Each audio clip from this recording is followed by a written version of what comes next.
listening to Your Secret is Safe with Me, non-judgmental talk about infidelity with Dr. Marie Murphy. If you're looking for new perspectives on complicated relationship issues, you've come to the right place. Days go by, they're crawling by. Hi, everyone. I'm Dr. Marie Murphy. This podcast is all about expanding the conversation around infidelity. I'm a relationship coach, and I specialize in helping people who are having affairs make decisions about how to move forward that are truly right for them. On this show, we feature tools and guidance from my coaching practice, as well as advice from other professionals whose work pertains to the sometimes complicated business of romantic relationships. Today, I have the pleasure of talking with Amy Baldwin, co-host of the Shameless Sex podcast. Amy is a certified sex educator, sex and relationship coach, and co-owner of a mother-daughter-owned online pleasure boutique.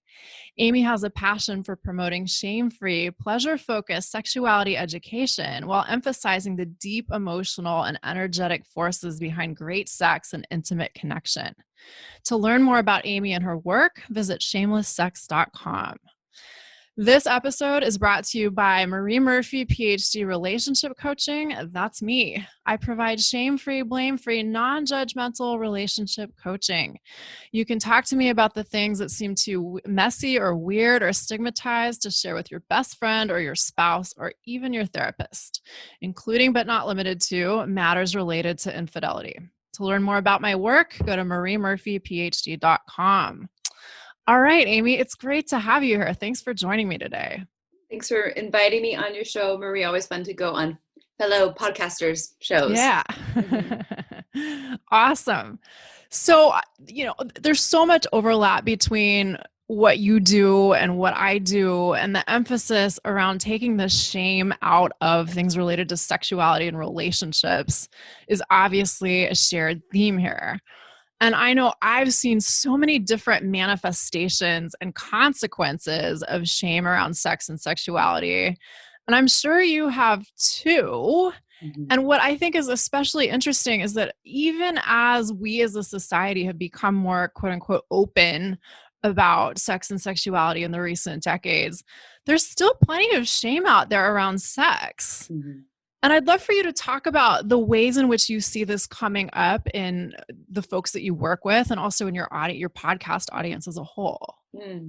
Yeah. So let's see. I have been working in the field of sexuality going to school since I was 18, and I'm 35. And so, of course, that's evolved in regards to the people I work with and the kind of offerings that I have and what I see. And I believe, we know shame comes from all different avenues, whether it's religion or our upbringing, our peers, even if we don't feel like we identify with religion. Like I wasn't raised with religion, and yet I'm aware that it somehow has influenced my beliefs around sexuality, because it's just been around. It's there, underneath everything. And the people that I see, a lot of people are coming in with the same question underlying everything. Am I normal? Am I broken? Is there something wrong with me? Is this how it's supposed to be? I'm not like my friend or my partner said that their last partner wasn't this or that, which those statements in itself creates shame. And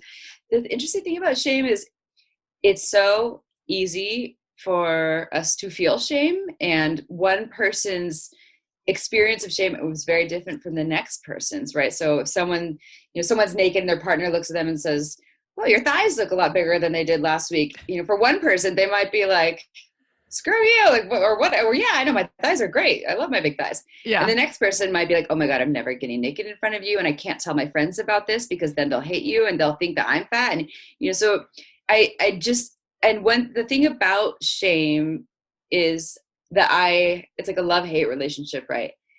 I think that it is a valuable teacher, but most people don't use it for teaching, right? They run from it, and it's the thing that we have to run and hide from.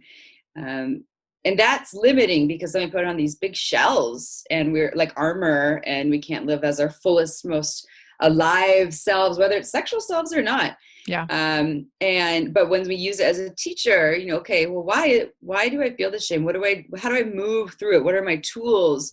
Who do I reach out to? Do I seek therapy? How is this getting in my way? Where did it originally come from?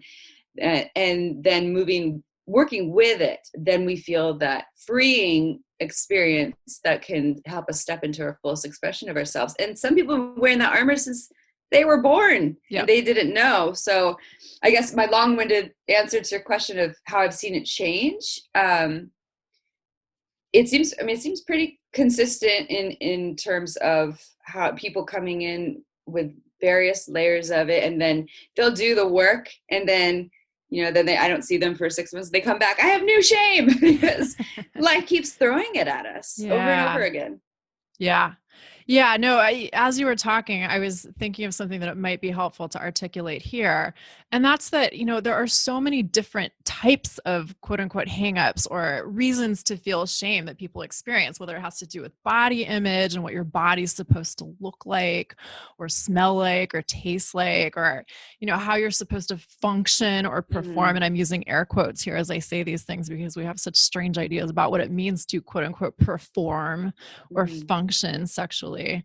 What do you see? Like, in addition, talk about those things, but what else do you see in your clients? Yeah, the performance is a huge one. It's, with orgasm is a huge one. I can only orgasm this one way, or it's hard for me to orgasm.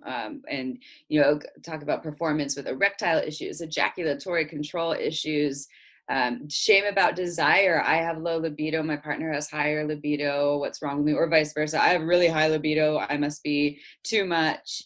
Also another really, really big piece there too. People just feeling turned off and disconnected from their bodies and having shame about that, because there is this model of how, actually it's a confusing model, right? Because, for speaking to vulva owners, there's this model that you should have a high sex drive, but not too much, because then you're this like slutty, too wild woman. But if you don't have a high sex drive and you're not super sexually active, then you're frigid and broken. So like, where do you fit in there, right?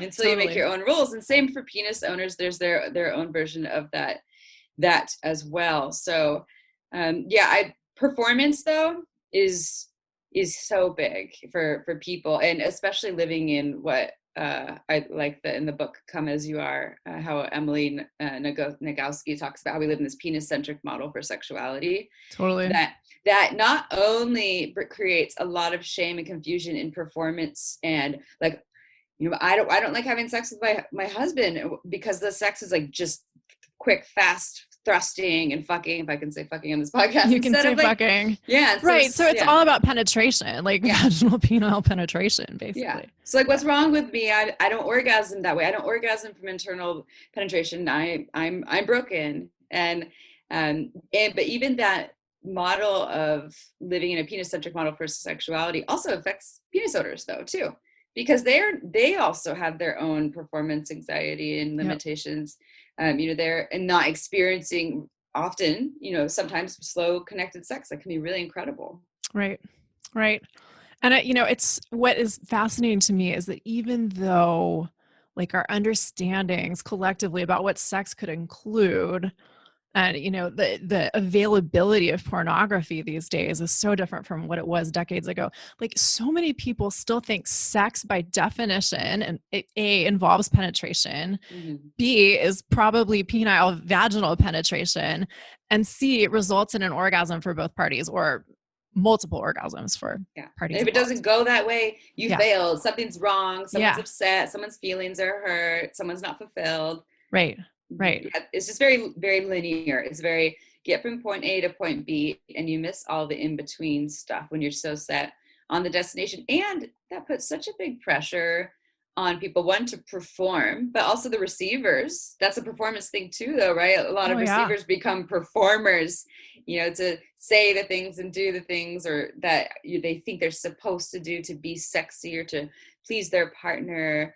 And so this is why we have jobs though, right, Maurice? Because we're here to help. Yeah, for sure. Like, I say that, like, porn kind of is what keeps me employed, because we're trying to fix a lot of that damage. I love that. Mhm. I love that. Yeah, it's, and the other thing too that I hear a lot of is like, oh, well, my partner wants to do all of these things that they watch in pornography, and I don't want to do any of that. Mhm. And it ends up being like this, like, well, like, who's the problem? Yeah. Is it me or is it them? Who's right or wrong here? Yeah. What Like, do you think how about, about that? How yeah. do you work with people in that kind of a situation? I mean, I'm always reminding people, like, let's not spend a lot of time with the chicken or the egg. Like, who's wrong, who's right. When the minute you're trying to have that whole debate, it's like you can't win. It's not Yep. and Agree. there's something in our systems that just battles so hard to need to be right, and battles wrongness. And I think in partnerships, loverships, there's this dynamic that can happen a lot, where people are trying to prove themselves right and the other one wrong, and that's just not helpful. Instead, it's more like, how can we work together here? Like, what's, or it's a negotiation piece, right? Okay, you want to do the thing in the porn, I'm getting a big no to it, but let's explore a little bit and see what I might have a maybe to. Yeah. Or but then if one person is shaming, well, my last partner was really into this, or is really pressuring, coercion, then that's its own issue. But a lot of relationships are, and I'm sure you see this in your work, is a constant dance of negotiation and expressing wants and needs and desires and hurts, and then meeting each other somewhere. Not often, it's not in the middle, but Yeah. trying to meet each other in a way where we don't fully lose ourselves, and setting firm boundaries and saying no is a part of that. Yeah, totally. Absolutely. I love that.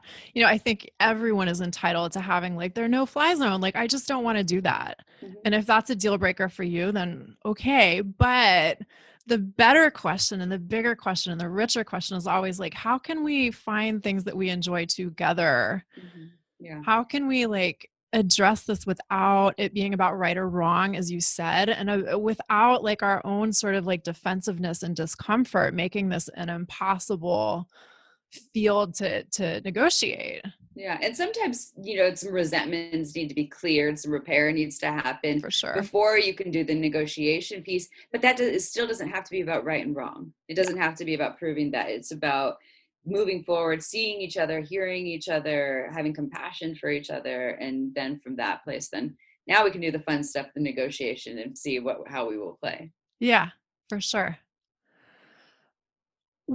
Something that you mentioned is really salient for a lot of the folks that I work with, and that is that, shame around sexuality can come from a partner or previous partners. And often I have clients who are in a marriage where the sex life has been stagnant or completely non-existent for a long time, and they're having an affair, and they feel a lot of shame about what they're doing. And part of the shame is like, am I really worthy of wanting to have a sex life? Because their Mm-hmm. spouse has, to their mind anyway, like rejected them for a long time or been uninterested for a long time. And so they start to feel like, they're unattractive, they're unworthy, like they shouldn't want this, etc. Mm-hmm. How do you deal with that in folks that present those kinds of thoughts and feelings? Yeah. Well, that's that internal story of I don't deserve this pleasure can be from actual words that were spoken from past partnerships and rejection, to also things that were never said, but they just kind of sticks in the system. I've seen this both in my personal life and also with clients as well, and we know that the way that the brain works, right? We have these neural pathways in our brains where we have an experience or a thought, and it receives a lot of energy, and then it becomes a belief and becomes a way of being, and it can control us and feel Yeah. like it's in our way. And so I think the first thing is often to remind people that they're constantly changing, that they are not, this is their current way of being and experience, but this is not who they are. Right. This is the story that I'm not enough, or I don't deserve this, or I can't get a hard on, or whatever that is. And so if we could bring it back to the affair piece, the story of, I'm having this experience that feels like it's important because it's fulfilling whatever it is, needs, or I mean, it can also come from other things like, you know, some sort of entitlement or desire to experience more aliveness or whatever that is. But okay, I made these choices to have these experiences, and yet I'm shaming myself for it being wrong or bad, because if I was really a good person, I would choose to give up my pleasure to keep the peace, or right, as Right. opposed to choose this route of my pleasure, Right. which I think is the conditioning. You know, that's the conditioning, because the conditioning is affairs are wrong, Yeah. they're bad. If you do that, you're a bad person, you're inconsiderate, you're heartless. If you have a family, you're breaking up the family, and instead, like, come on, people, let's look at the statistics here. I don't even know the numbers, but it's so common. Yeah. And even if for people who don't actually make that choice to explore it, what's also so common is just for people to desire to desire more, especially when more isn't available in their relationship. So I think that's just a huge piece. It's really normalizing this. Not saying, yeah, go have the affair, have fun, do whatever you want, but more like, all right, yeah, you're completely normal. And, maybe you're learning some lessons about integrity and about your needs, or maybe about how to speak your needs, or maybe you did and they weren't heard, or someone said no. And so you made these other choices, but a lot of it is really just permission giving and normalizing, and helping people to just really accept themselves and their choices. Well, if they want to choose to make different choices, giving them tools to be able to do that as well. Yeah, for sure. One of the things that I always try to emphasize is, look, like, you can't deny your desires. No. You can certainly make choices about what you do with them, but there's nothing wrong for wanting pleasure in your life. There's nothing wrong with wanting to have a relationship that includes physical intimacy or sexual or sensual intimacy.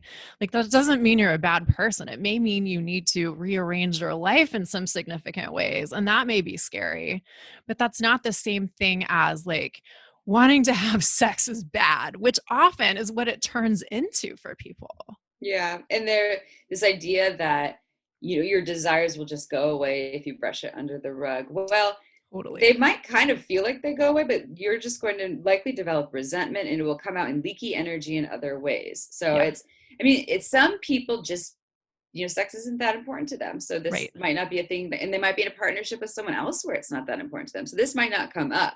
Right.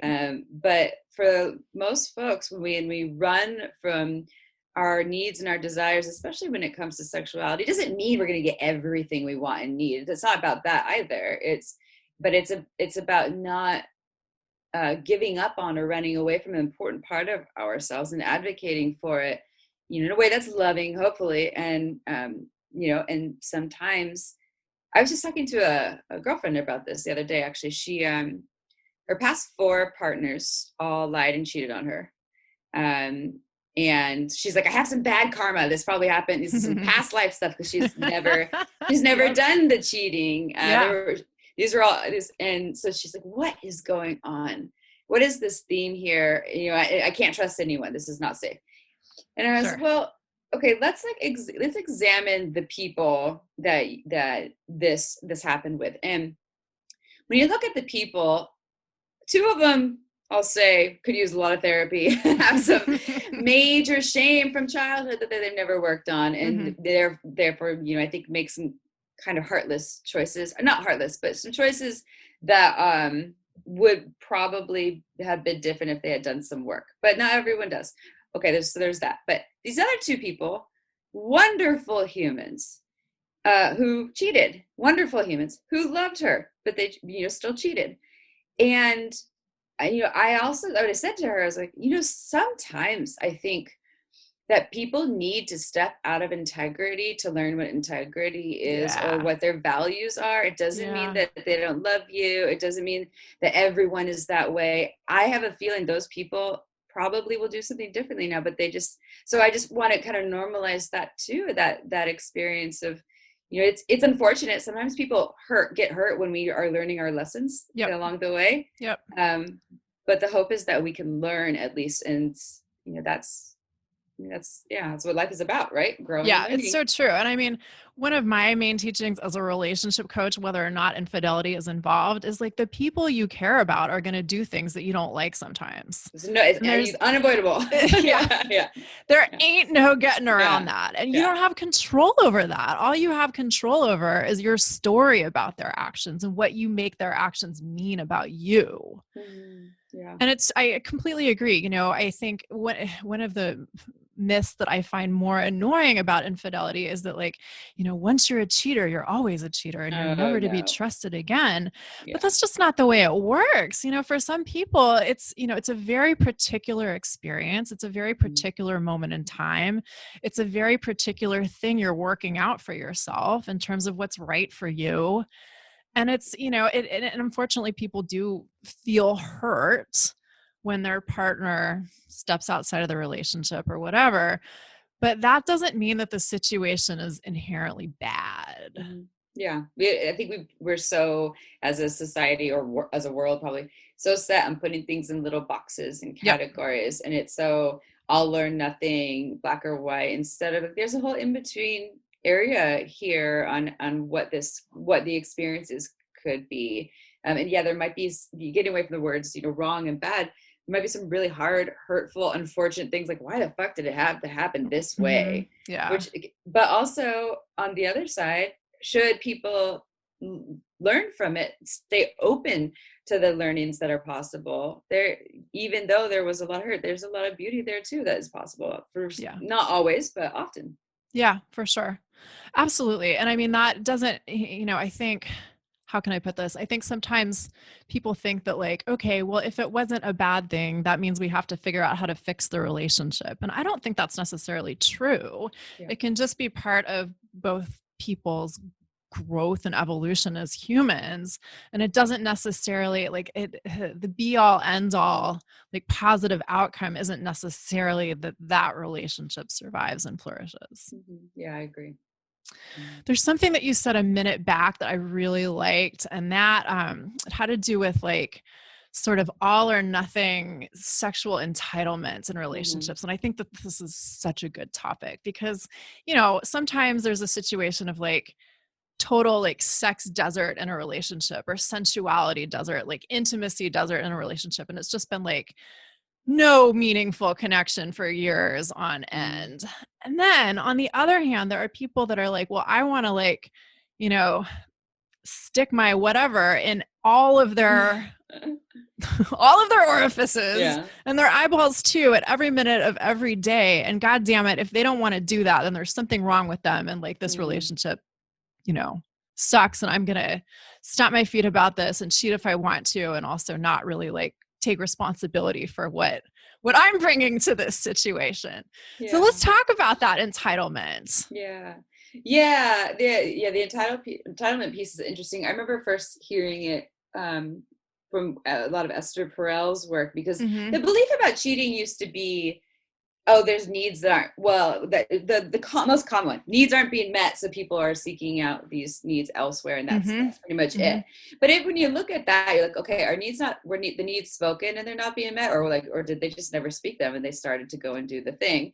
So there's that one. But then, you know, we've also seen that it's beyond needs. There's some people, they feel very met. They love their partner so much. They care about them. They're, you know, the sex is connected. It's good.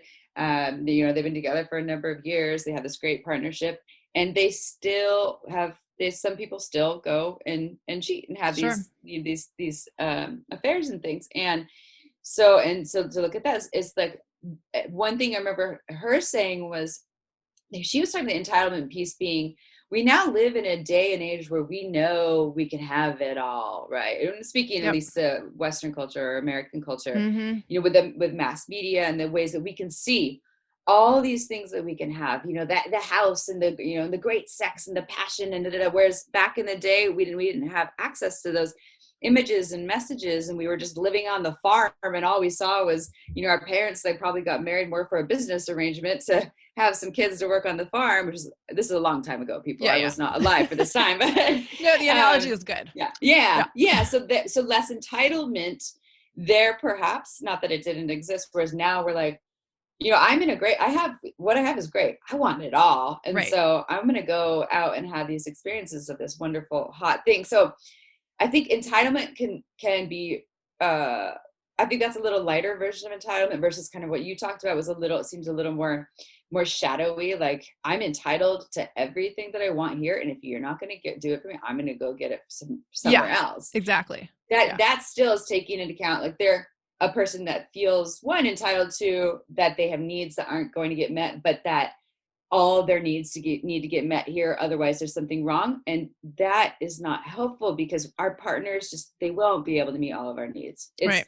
And it's not, that's another thing, Esther process too. Like, it's not helpful to go into a relationship and expect this one human to meet all of our needs. It's a recipe for disaster. Yeah. So to have these other ways, and sometimes affairs become a part of that. Yeah. Yeah, for sure. I mean, one of the things that I see one of the ways I see this playing out is, there's a couple and one party feels really entitled to, kind of like whatever they want. And they really put that on their partner, and their partner kind of like goes with that, or, believes that it is incumbent upon them to please their partner in all the ways and doesn't set boundaries. And so when I work with couples, I work with them separately, because my belief is that our relationships with our partners starts with our relationship with ourselves. And if we don't deal with our own shit, there's no way we can deal with like quote unquote relationship problems or relationship challenges or relationship dynamics. And so what I find really interesting is in situations where one partner is feeling really entitled and the other partner just doesn't set boundaries and say, look, like, this is where the buck stops. And everybody has choices. It's just like, well, if this is what you're okay with in your life, then fine, keep doing it. Like, that's okay. Like, that's an option that's available to you. But if you want that to stop, it's not incumbent upon your partner to like shut off their own entitlement when you keep enabling it. Yeah, what came to mind when you were saying that was two things. One is what Betty Martin's work around wanting versus willing in her Wheel of Consent, and that so many people just kind of like, oh yeah, I'm okay with that, or sure, maybe I'm willing to do that, versus like, no, that I want to do that. And part of that is maybe not even being able to have, or not taking in time to slow down to feel into their ultimate yeses and wants, or they do, but they override it to keep the peace. And one example that came to mind also was in folks who are starting to explore non-monogamy, where one person's really like, they started monogamous or closed, and that one person's like, oh, I really want to open it up and do this. And the other one deep down is afraid or is getting a no, but then they still, the other one's pushy, come on, it's going to be great. And then they, cross their boundaries, and then they explore it. And sometimes it can still kind of work out, but this seems like, I'm sure you do this when you work separately with couples. It's like the one that is crossing the boundary, you're teaching them a lot about boundaries and a lot about how to really feel into themselves and to voice that and stand for themselves. And then the other one, I'm sure you're teaching them more about, how to lean into their partner more, how to listen more, how to, I don't know, I guess how do you teach someone to step away from entitlement? Yeah. Well, it's, it's really complicated. It's actually not complicated, but it's different, I should say, from a lot of other approaches. And what I teach people is you can do whatever you want. Like, you can do whatever the fuck you want. You can say whatever you want to your partner. You can demand whatever you want from your partner, but like, your actions have consequences. And do you like the results of your actions? Like, is the way that you're showing up in the relationship creating the kind of relationship that you want to have? And it's,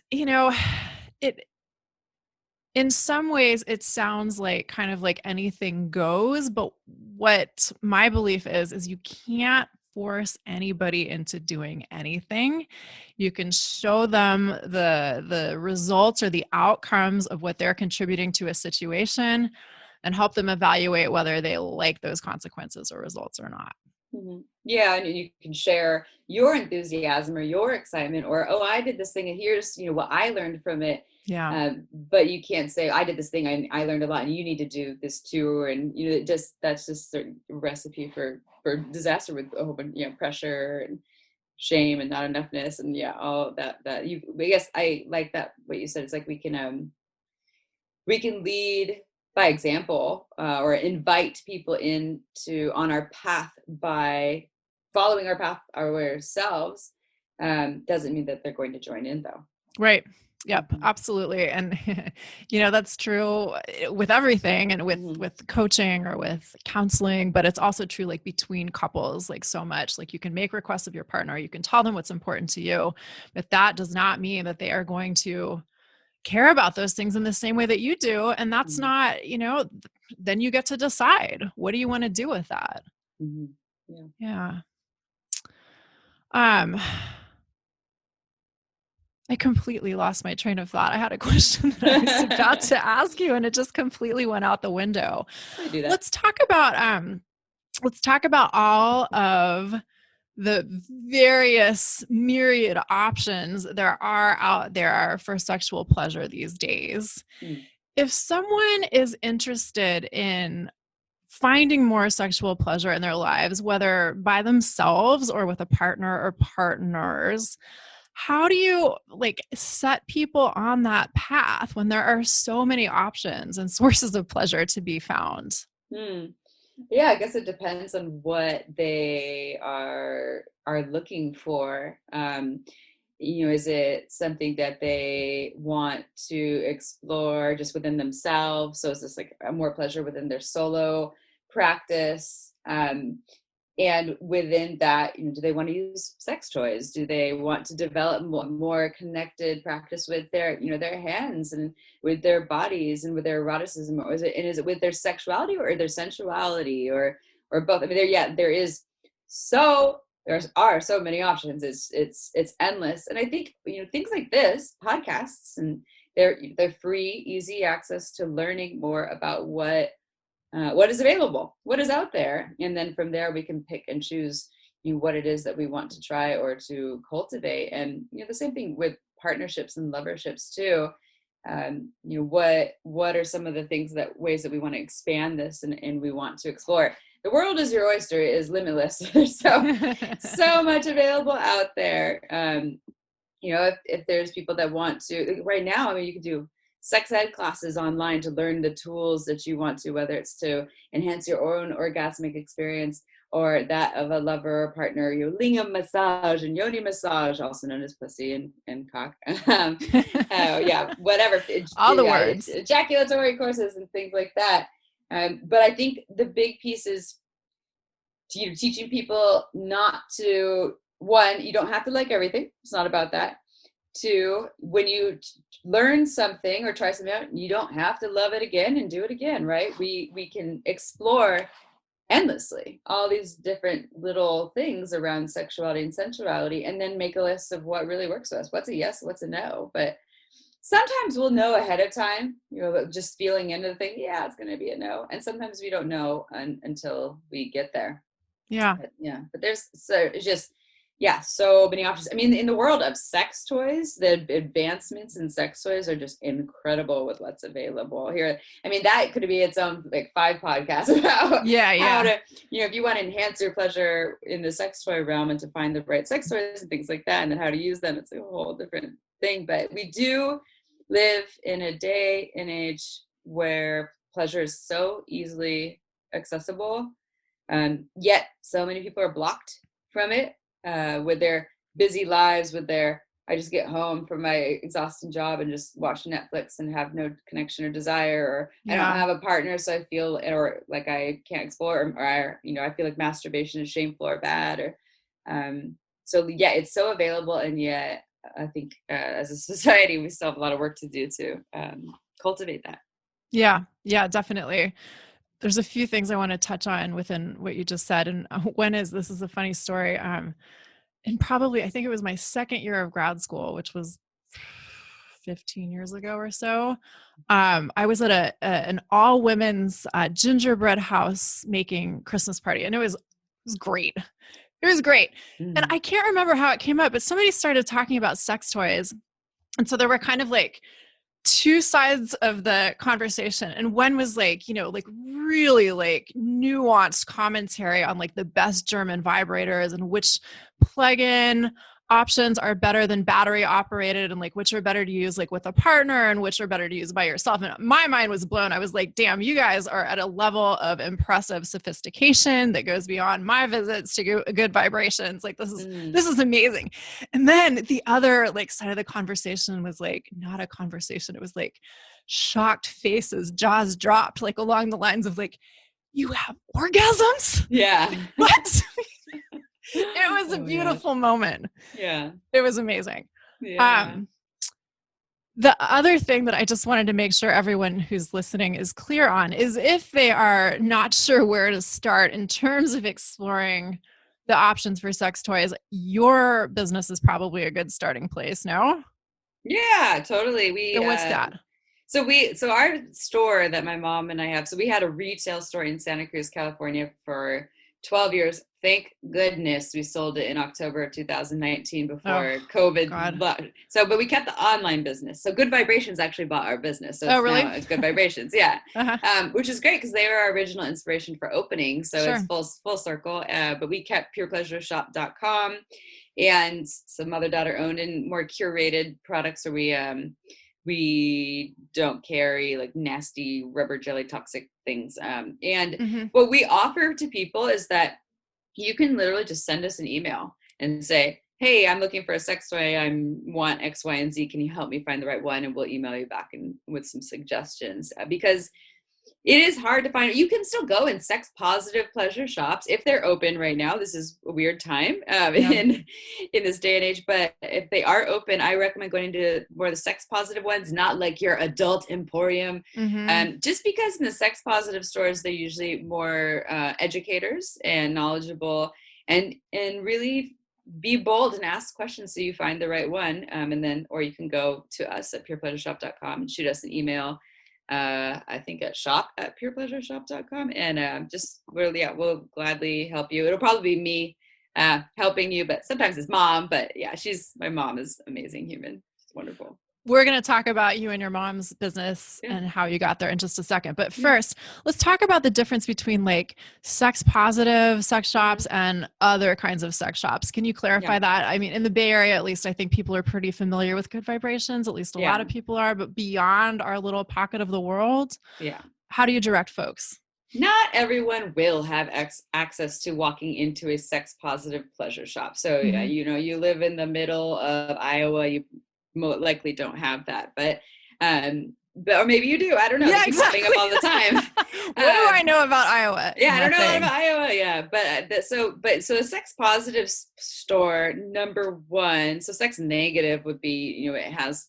There's a lot more judgment that comes with it. There's a lot more beliefs and ideas about what good sex and not so good sex is, and it is not very inclusive, whereas sex positivity is very inclusive of all interests, preferences, genders, orientations, as long as it's consensual. I think with the sex positive motto is often all consensual sex is good sex. And so to go into a sex positive store, it would probably feel a little more welcoming and warm, and warm just meaning it doesn't feel like you're doing something bad. Although plenty of people came into Pure Pleasure and still had shame, right? It's still scary for a lot of people who aren't familiar.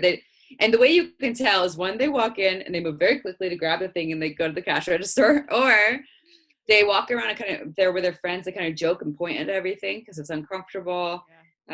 Or they're just very timid. And what our job there is to do the best we could at making people feel safe there and welcome, and without getting bombarding them, but going up to them and say, let me know if you have any questions. I'm here to help you and support you, and whatever it is you need, whatever you're into. And so I don't want to hate on the other adult stores that are not that, but there's so there's sex positive pleasure boutiques often owned by women or queer folks. There's, not always, right? There's some that are owned by penis owning humans. And then there's romance boutiques, which make up like half of the pleasure shops in this country, that feel more like it's Valentine's Day, but it's like kind of cheesy a little bit, and all the time, but they'll still sell lower end rubber jelly, toxic-y things, and while the people there can be nice and informative, they're like less educators. And then there's your, more porn stores where you walk in, it's mostly about the porn. The sex toys are kind of more an upsell. And then your huge adult emporiums where you're like, is this a Walmart or is this a sex shop? You often, but the people working there are more like warm bodies, babysitting the store. So if you don't have access to one where you are, go online though, right? Like, we have it, purepleasureshop.com, you go to Good Vibes, all those things there. It is available, just might not be where you are. Cool. Great.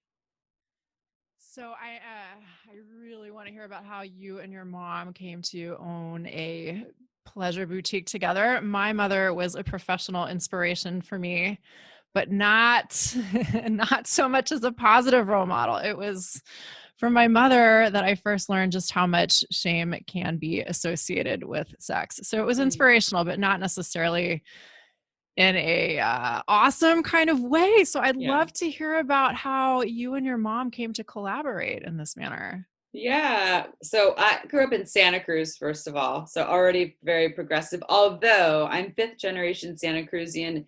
And so my dad is 4th generation Santa Cruzian. I have still to this day, don't know why my mom and dad tried to do what they did to get together because they're so different.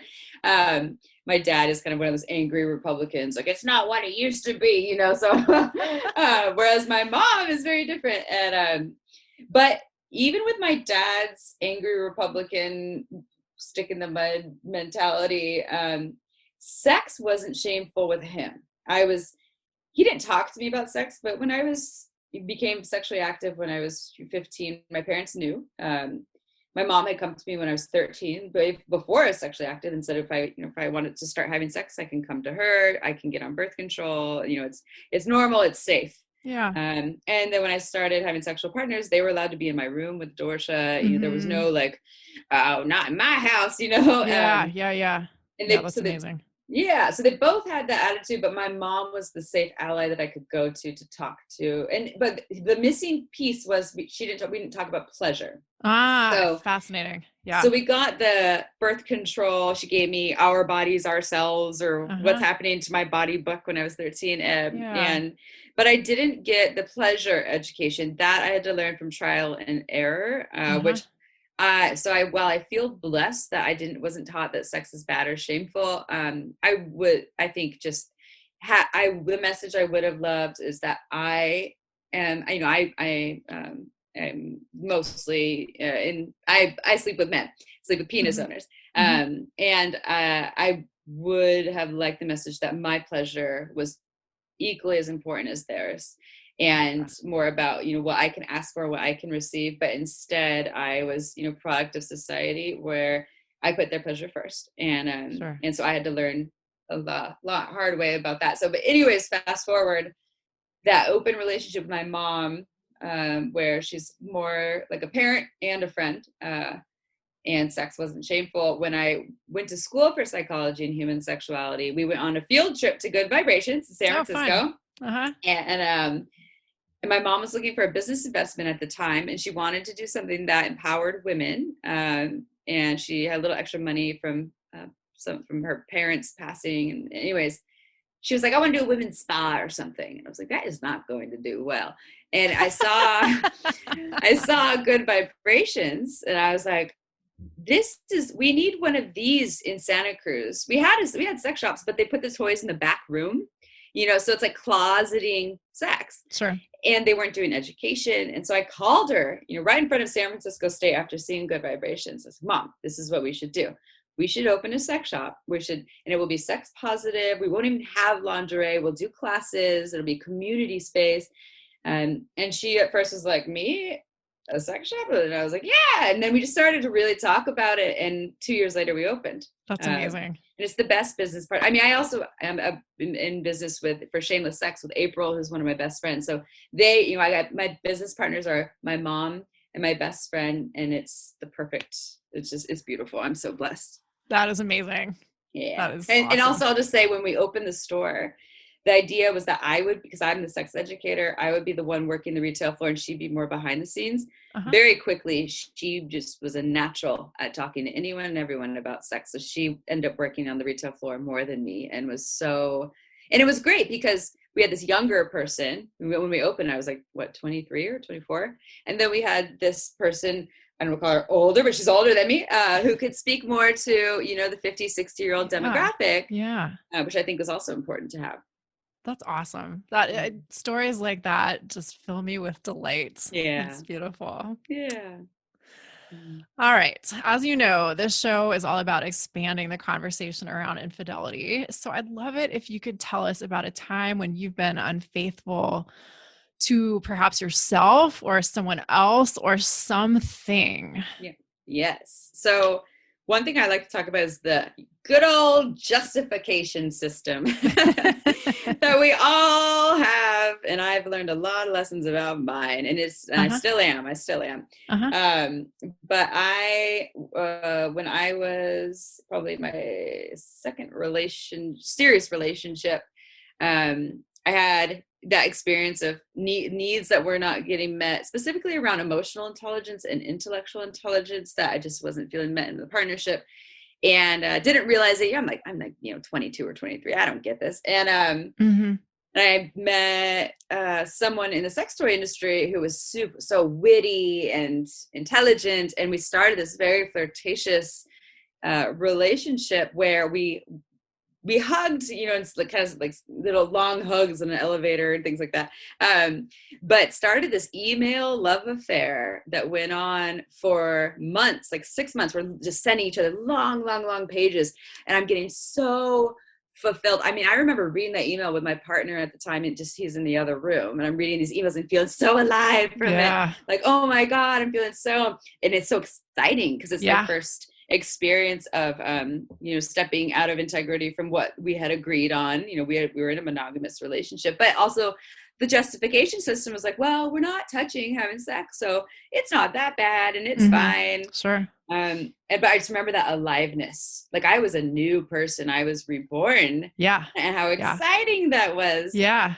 And that ended up, what ended up so interesting about that, I ended up leaving that partnership, not for that person, but that person, the email love affair person, was definitely a catalyst of showing me that I wanted more. And my partner that I left didn't ever know about that until he listened to my podcast 8 years later and heard me saying this exact same story. My God. And he messages me. We hadn't talked in years. He's like, was that about me? And I was like, yeah, I just owned it. Yeah. Yeah, that was about me. And I realized that wasn't part of our arrangement. I take full responsibility for that, even if I had needs that weren't getting met, I didn't ask you for them. And I'm sorry that you had to hurt this way. And this is how so. Yep. And there's more. That's not the only time I've stepped out of integrity, but that's the one that I'll share with you. The very first. It's a good story. Yeah, it's a good story, especially the podcast revelation part. I hear about this happening. I don't think it's uncommon in this day and age. Yep. That's what happens when you share what we're called shameless sex. We share all of our worst stories, and you might get, shot in the foot once or twice. Then you just an opportunity to own it and take the higher road. Yeah. Mm-hmm. You also talked about something that I try to emphasize with my clients, and that is, recognizing just how alive you felt in this, email affair. Yeah. And really owning the fact that this, whatever it is, like whatever that element of connection is, it's important. And it's pointing to something that you value and that sparks something in you. Yeah. And what I often hear people who are actively cheating saying is like, well, like all these good things like don't really matter. You're like, it's good, but it's not that good. And I always try to encourage people to own the good stuff and to really feel into the good stuff, because that's the only way you can be comprehensively honest with yourself about what's going on. Yeah. And I think coming back to what we were talking about in the beginning, it's like, we live in a society that doesn't value the aliveness, as if it's greedy or secondary to what we should really want or need. But why else? I mean, what aliveness is life. to be comfortable all the time and do the same thing all the time is dullness. Yeah. Some people do like that because it feels very safe, or that's just how they are.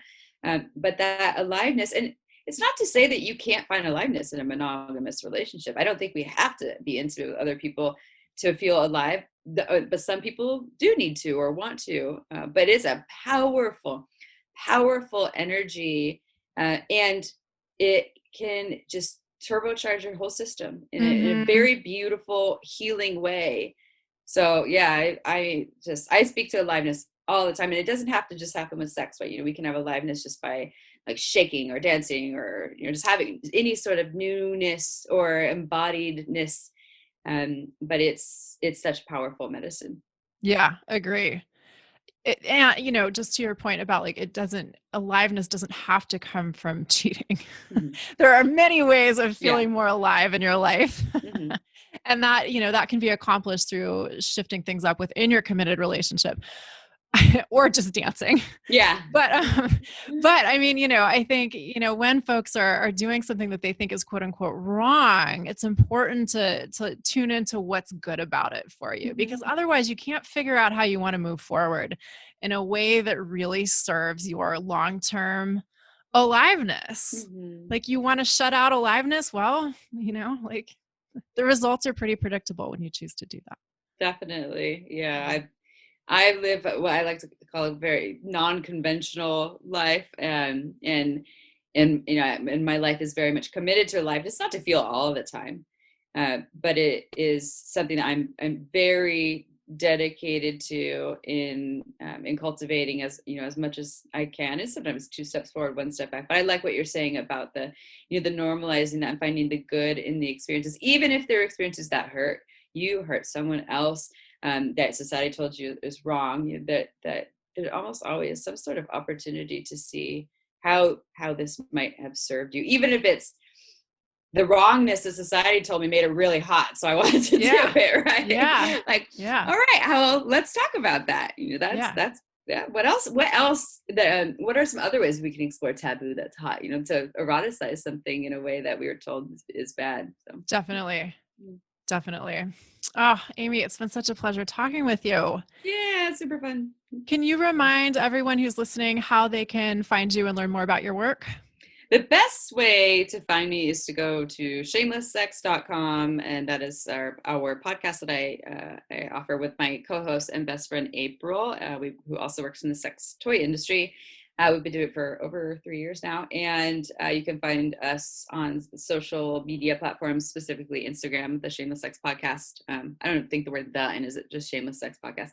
And yeah, those are the best ways. And also the adult store with my mom is purepleasureshop.com. We offer 15% off for people who use coupon code Shameless Sex there. So if you decide to go shopping, go get some good toys. If you get confused, send me an email and I'll help you out. Awesome. Yeah. Thanks again, everyone. Thanks for listening. If you enjoyed today's episode, we hope you'll head on over to iTunes and rate and review the show. We'll talk to you next time. Thanks for listening to Your Secret is Safe with Me with Dr. Marie Murphy. Make sure to click subscribe to get updates on our latest episodes.